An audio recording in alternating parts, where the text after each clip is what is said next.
Good morning student, myself Mrs. Neeta Balwani from St. Joseph Public School Talk. And students, in the last video we have started chapter first of civics, that is the Indian Constitution. है ना, हमने Indian Constitution के बारे में पढ़ा था and we have read the several purpose of Indian Constitution.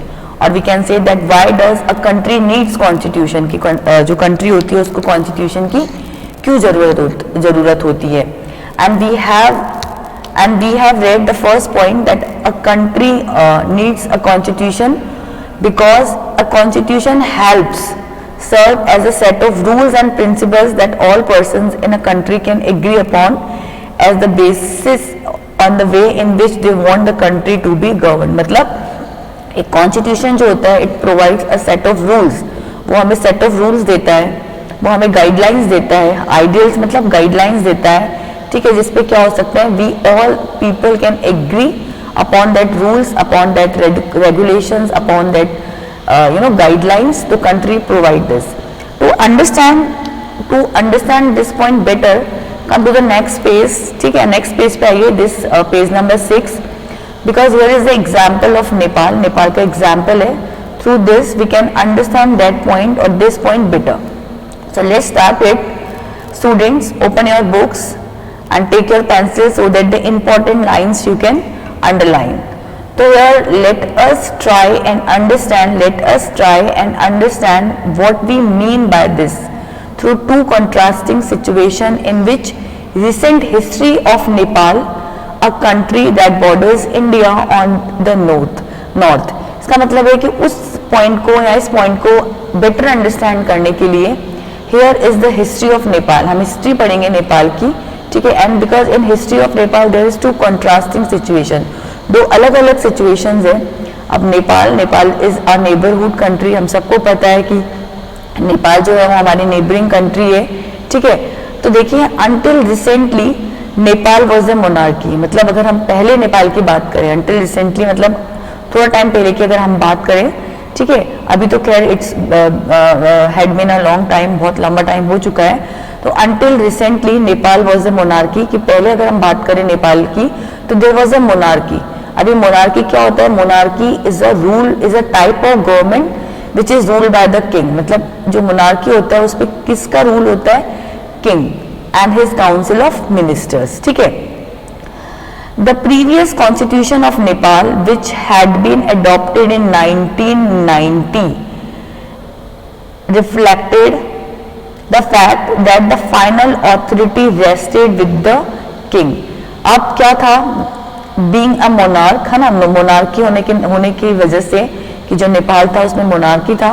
जो previous constitution था, तो जो वहाँ का जो पुराना कॉन्स्टिट्यूशन था, ठीक है, जो कब अडॉप्ट किया गया था, कब क्रिएट किया गया था, कब अपनाया गया था 1990 के अंदर, उसमें क्या था? उसमें ये लिखा गया था या उसमें ये कहा गया था that the final authority rested with the king, कि जो फाइनल ऑथोरिटी होगी, ठीक है, मतलब जो फाइनल ऑथोरिटी मतलब जो सुप्रीम ऑथोरिटी होगी, जो सुप्रीम जो पावर होगी, मतलब सबसे ज्यादा जो पावरफुल होगा नेपाल में, जो सारे डिसीजन फाइनली जिसके सारे डिसीजंस होंगे वो किसके होंगे? किंग के.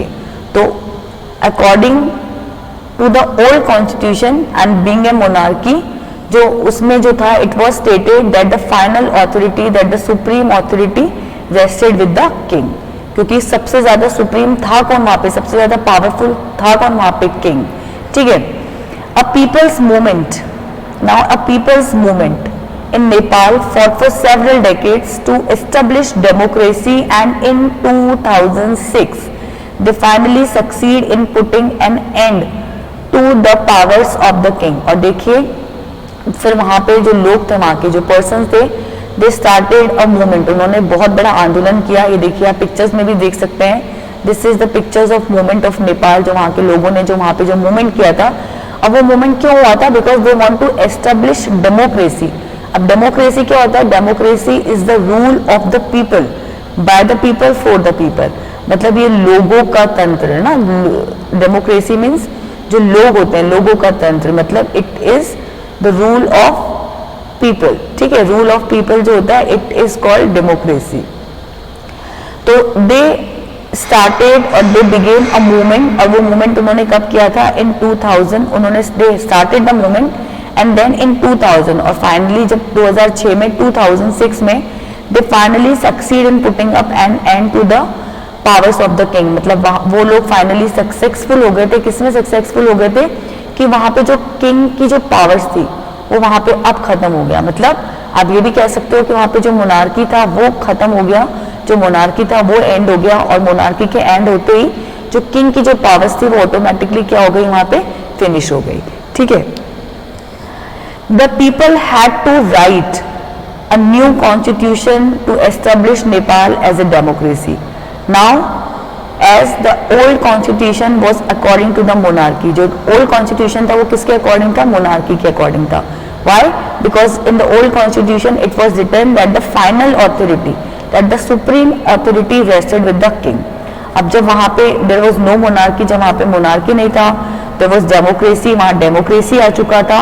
तो now the people of Nepal, उनको क्या लग रहा था? That they had to write a new constitution, कि अब उनको एक न्यू कॉन्स्टिट्यूशन की जरूरत है जो किसके अकॉर्डिंग होना चाहिए? It should be according to democracy. ठीक है. और it should be to establishment Nepal as a democracy. The reason that they did not want to continue with the previous constitution is because it did not reflect the ideals of the country that they want Nepal to be and that they have fought for. क्यों नहीं चाहते थे वो old constitution के साथ में continue होना? क्योंकि जो ओल्ड कॉन्स्टिट्यूशन था ना, जो पुराना जो कॉन्स्टिट्यूशन था, जो प्रीवियस कॉन्स्टिट्यूशन था, उसके जो आइडियल्स थे, मतलब उसके जो गाइडलाइंस थे या जो उसके जो रूल्स थे वो democracy, it was not according to the new country, the new Nepal. वो न्यू नेपाल, न्यू डेमोक्रेसी के अकॉर्डिंगली नहीं थे, जिसके लिए उन्होंने इतनी लंबी लड़ाई लड़ी थी. ठीक है. As in the game of football in which a change in the constitutive rule will change the game all together, Nepal by moving from a monarchy to a democratic government needs to change all its constitutive rules in order to usher in a new society. अब देखिए एक game है ना, अगर हम एक game की बात करें, suppose if you talk about football, है ना, हम फुटबॉल की बात करें. Football means foot plus ball, a game which is played by the feet, which is played by the foot. अगर हम उसमें एक रूल चेंज कर दें कि it will be play by the arms, तो क्या होगा? It will change. एक रूल चेंज कर देने से जब पूरा एंटायर जो गेम होगा वो क्या हो जाता है? चेंज हो जाता है. तो same happened with the Nepal, कि अगर नाउ जो नेपाल था it was moving from monarchy to democratic government, जो जिसमें मोनार्की से क्या आ गया था? डेमोक्रेटिक गवर्नमेंट आ चुका था. ठीक है. तो उसका जो कॉन्स्टिट्यूटिव जो रूल्स थे, मतलब कॉन्स्टिट्यूशन में जितने भी रूल्स थे उनको भी चेंज करने का जरूरत थी, उनको भी मतलब बदलने की नीड थी. वाई? बिकॉज जो ओल्ड रूल्स थे, जो कॉन्स्टिट्यूटिव जो रूल्स थे according to the previous constitution, है ना, that was according to the monarchy. So that's why there was a need to adopt a new constitution for the country. So finally in 2015 में, in 2015 में नेपाल जो है it adopted a new constitution. उन्होंने एक नया constitution जो है वो उन्होंने अपनाया, and the caption alongside elaborates Nepal's struggle for democracy. और आप ये जो कैप्शन दे रखे हैं, जो पिक्चर्स देख रखे हैं, this is the picture of Nepals movement for democracy. ये नेपाल का जो मूवमेंट था उसी को बताता है, उसी को दिखाता है. ठीक है. Now come to the next.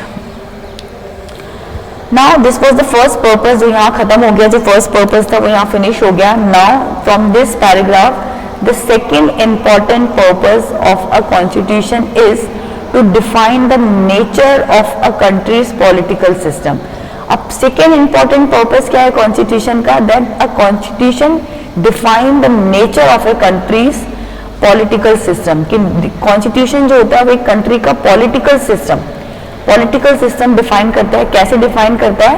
Because in the constitution it is written that जो country है उसमें कौन से type का government होगा, कौन से type की polity होगी, whether it is democracy, whether it is monarchy or any other type of government. So it is defined by the constitution.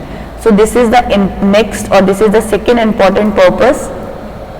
ठीक है. अब for example Nepal's earlier constitution state that the country was to be ruled by the king and his councils of ministers. ठीक है, क्योंकि जैसे नेपाल का जो constitution है ना, we are talking about the previous constitution, ठीक है, जो किसके अकॉर्डिंग भी था, मोनार्की के अकॉर्डिंग। उसमें क्या लिखा गया था, दैट नेपाल का का पूरा जो रूल होगा, है ना, नेपाल के ऊपर पूरा का पूरा जो रूल होगा वो कौन रूल करेगा, किंग, और उसकी जो काउंसिल ऑफ मिनिस्टर्स होंगे, मतलब उसके थ्रू जो चूज किए गए लोग होंगे, वो मिनिस्टर्स जो होंगे, they will rule over the Nepal. ठीक है, in countries that have adopted a democratic form of government or polity, the constitution plays a crucial role in laying out certain important guidelines that governs decision making within these societies. अब देखिए the democratic government, जिनके अंदर democratic government है,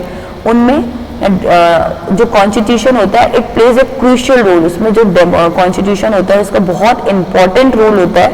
क्यों important role होता है?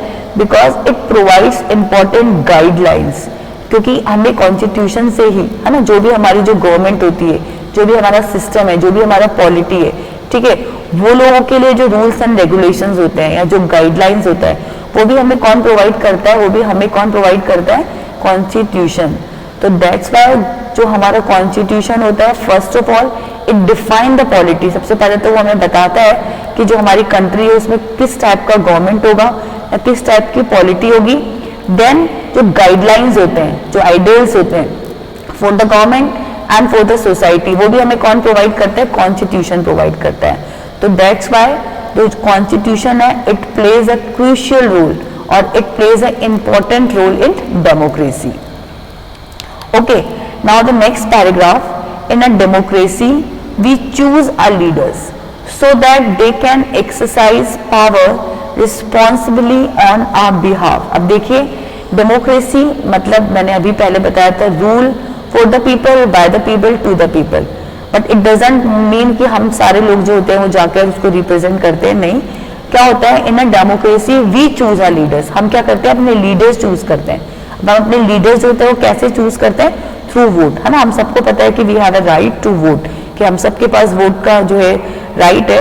तो through a vote we choose our leaders, जो हमारे जो लीडर्स होते हैं, ठीक है, जिन्हें हम चाहते हैं, ठीक है, हम उनको सबसे पहले चूज करते हैं, उनको चुनते हैं, then so that they can exercise power responsibly on our behalf, जिससे कि फिर वो जो हमारे जो रिप्रेजेंटेटिव्स होते हैं, हमारे जो लीडर्स होते हैं, वो हमारी तरफ से ऑन बिहाफ ऑफ अस, हमारी तरफ से जो पावर होती है उसको क्या करते हैं? यूज करते हैं। जो पावर होती है उसको यूज करते हैं। और कैसे यूज करते हैं? रिस्पॉन्सिबिलिटी।